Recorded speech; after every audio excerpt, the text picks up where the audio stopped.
You ask Tiger to solve. This deals with linear equations with one unknown.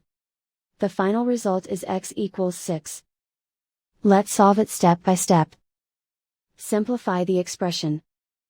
Expand the parentheses. Simplify the arithmetic.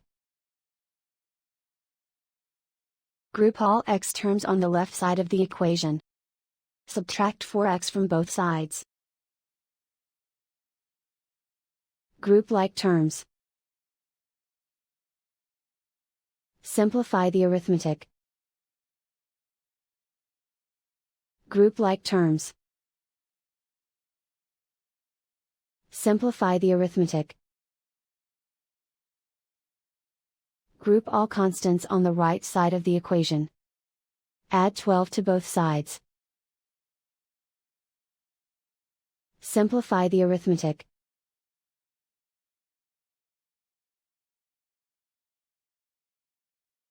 Isolate the x.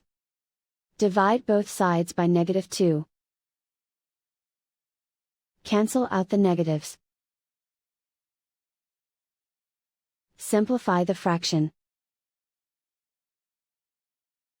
Cancel out the negatives.